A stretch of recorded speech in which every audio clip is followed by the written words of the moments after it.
আসসালামু আলাইকুম এভরিওয়ান। আজকে আমি আপনাদের সাথে শেয়ার করব সবচাইতে সহজ পদ্ধতিতে একদম পারফেক্ট পাউন্ড কেক তৈরির রেসিপি। যারা কখনো কেক তৈরি করেননি বা কেক তৈরি করতে গিয়ে বারবার ব্যর্থ হয়েছেন, তারা পুরো ভিডিওটা ফলো করলে একদম পারফেক্টলি কেকটা তৈরি করতে পারবেন। অনেকেই আছে যারা কেক তৈরি করতে গিয়ে বারবার ডিম নষ্ট করেন এবং ব্যর্থ হন। তারা এই পদ্ধতিটা ফলো করে একবার ট্রাই করতে পারেন। আমি 100% শিওর আপনারা একদম পারফেক্টলি কেক তৈরি করতে পারবেন। আর কেকগুলো খেতেও অনেক বেশি মজা হবে। দোকানের কিনা কেকের তুলনায় এই কেকের স্বাদ অনেক বেশি হয়। তো অবশ্যই একবার বাসায় ট্রাই করবেন। আর ট্রাই করে থাকলে আমাকে কমেন্ট বক্সে কমেন্ট করে জানাতে পারেন এই কেকের রেসিপিটা আপনাদের কেমন লেগেছিল। আর যদি ভালো লাগে অবশ্যই চ্যানেলটি সাবস্ক্রাইব করে পাশে থাকার অনুরোধ রইল। আর চাইলে ফ্যামিলি এবং ফ্রেন্ডসের সাথে শেয়ারও করতে পারেন। আর অবশ্যই ভিডিওতে একটি লাইক দিয়ে তারপর ভিডিওটি দেখার অনুরোধ রইল। আর এই কেকগুলো চুলাতে বেক করতে সময় লাগবে মাত্র 20 মিনিট। 20 মিনিট সময় ব্যয় করে এরকম পারফেক্ট কেক তৈরি করতে পারবেন। বাচ্চাদের টিফিনে অথবা বিকেলের নাস্তায় পরিবেশন করতে পারেন। কেক তৈরির জন্য প্রথমে এখানে শুকনো উপকরণগুলো চেলে নিয়ে নিচ্ছি 1 কাপ পরিমাণ আটা। এখানে আমি রেগুলার চায়ের কাপ মেপে 1 কাপ পরিমাণ আটা নিয়েছি। বেকিং পাউডার নিয়ে নিচ্ছি 1 চা চামচ পরিমাণ। লবণ দিয়ে দিচ্ছি 1 চামচের 4 ভাগের 1 ভাগ। গুঁড়ো দুধ দিয়ে দিচ্ছি 1 চা চামচ। এখানে চাইলে আপনারা গুঁড়ো দুধটা বাদ দিতে পারেন। তবে যেহেতু আমি এখানে আটা ব্যবহার করেছি, তাই গুঁড়ো দুধটা ব্যবহার করলে আটার ফ্লেভারটা তেমন পাওয়া যাবে না এবং কেকের ফ্লেভারটা অনেক বেশি ভালো আসবে, তাই এখানে গুঁড়ো দুধটা ব্যবহার করেছি। আর আপনারা আটার পরিবর্তে যদি ময়দা ব্যবহার করেন, সেক্ষেত্রে গুঁড়ো দুধটা বাদ দিতে পারেন। তবে গুঁড়ো দুধটা দিলে কেকের ফ্লেভারটা অনেক বেশি ভালো আসে। আমি সবগুলো শুকনো উপকরণ চেলে নিয়েছি।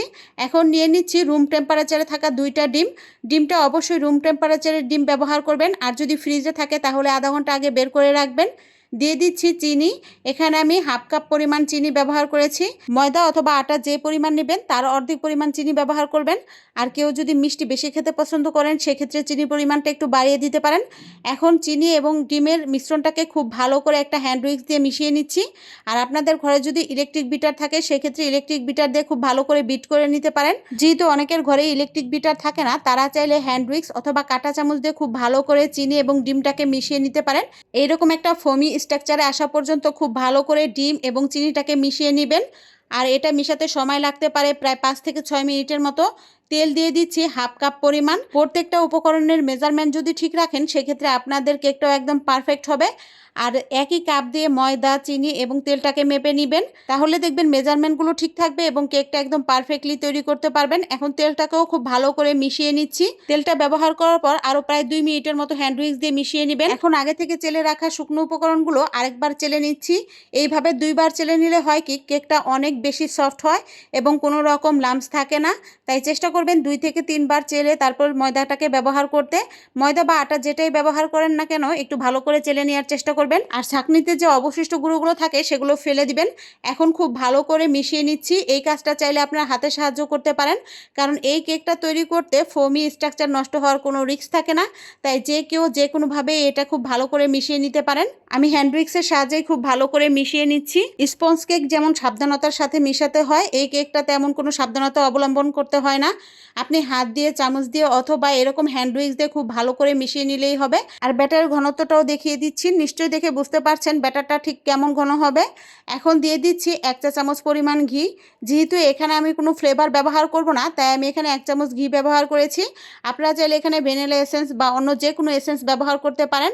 দিয়ে দিচ্ছি 1 স্লাইস লেবু। আমি এখানে 1 স্লাইস লেবু কেটে নিয়েছিলাম। এই 1 স্লাইস লেবু আমি দিয়ে দিব।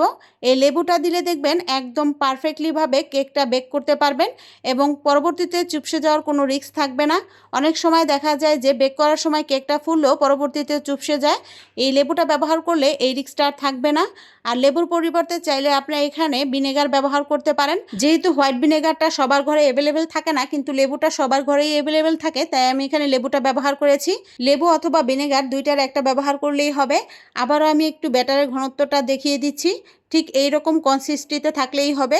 এখন কেকটাকে বেক করার জন্য একটা কেক মোল্ড নিয়ে নিয়েছি আর লেখালেখির কাগজে সামান্য একটু তেল ব্রাশ করে নিয়েছি। এখন খুব ভালো করে সেট করে নিচ্ছি। আর আপনাদের ঘরে যদি বেকিং পেপার থাকে, সেই ক্ষেত্রে একটু বেকিং পেপার দিয়ে নিতে পারেন। আর তা না হলে এভাবে লেখালেখির কাগজে একটু তেল ব্রাশ করে নিতে পারেন। এখন কেক মোল্ডে তৈরি করে রাখা কেকের ব্যাটারটা দিয়ে দিচ্ছি। সম্পূর্ণ ব্যাটারটা দিয়ে সামান্য একটু ট্যাপ করে নিব। এভাবে ট্যাপ করে নিলে হয় কি, ব্যাটারটা একদম সুন্দরভাবে সেট হয়ে যায় এবং কোনো বাবলস ক্রিয়েট হয় না। আর কেকটা আকর্ষণীয় করার জন্য উপরে সামান্য একটু চেরি দিয়ে দিচ্ছি। আমি এখানে 2টা চেরিকে লম্বা করে কেটে নিয়েছিলাম। এখন এই চেরি 2টা দিয়ে দিচ্ছি। আর দিয়ে দিচ্ছি কিছু কাঠবাদাম। এখানে কয়েকটা কাঠবাদাম কেটে নিয়েছি। আপনারা চাইলে এটাকে বাদ দিতে পারেন, আর আপনাদের ঘরে যদি থাকে সেক্ষেত্রে দিয়ে দিতে পারেন। এখন চুলায় একটা হাঁড়ি বসিয়ে দিয়ে দিচ্ছি লেখালেখির কাগজ। হাঁড়িতে এই কাগজটা ব্যবহার করলে সেক্ষেত্রে কেকের কালারটা অনেক বেশি সুন্দর আসে, তাই অবশ্যই একটু লেখালেখির কাগজ দেওয়া ট্রাই করবেন। আর দিয়ে দিচ্ছে একটা স্ট্যান্ড, যে কোনো একটা স্ট্যান্ড এভাবে বসিয়ে নেবেন। এখন স্ট্যান্ডের উপর কেকের ব্যাটারটা বসিয়ে এটাকে ঢেকে প্রায় 20 মিনিটের মতো বেক করে নিব। 20 মিনিটের মতো একদম চুলার জালটা মিডিয়াম টু লো হিটে রেখে বেক করে নিলে দেখবেন একদম পারফেক্টলি বেক হয়ে যাবে। আর এ পর্যায়ে কোনোভাবেই চুলার জাল বাড়ানো যাবে না, যতদূর সম্ভব লো হিটে রেখেই এটাকে বেক করে নিতে হবে। 20 মিনিট পর চাইলে একটু চেক করে দেখতে পারেন, যদি দেখেন কেকটা পারফেক্টলি বেক হয়নি সেক্ষেত্রে আরও প্রায় 5 মিনিটের মতো রেখে দিতে পারেন। আমার কেকটা 20 মিনিটে একদম পারফেক্টলি বেক করা হয়ে গিয়েছে। এখন আমি কেকটা একটু মোল্ড আউট করে দেখিয়ে দিচ্ছি কতটা পারফেক্ট হয়েছে। আর কেকটা মোল্ড আউট করে কেকের নিচের সাইডটাও দেখিয়ে দিচ্ছি, একটুও পুড়ে যায়নি, একদম পারফেক্টলি বেক হয়েছে। নিশ্চয়ই দেখে বুঝতে পারছেন কেকটা কতটা পারফেক্ট হয়েছে। এই রকম পারফেক্ট কেক তৈরি করতে চাইলে অবশ্যই পুরো ভিডিওটা ফলো করতে হবে। তো সবাইকে অসংখ্য ধন্যবাদ জানিয়ে আজকের মতো এখানেই বিদায় নিচ্ছি। আল্লাহ হাফেজ।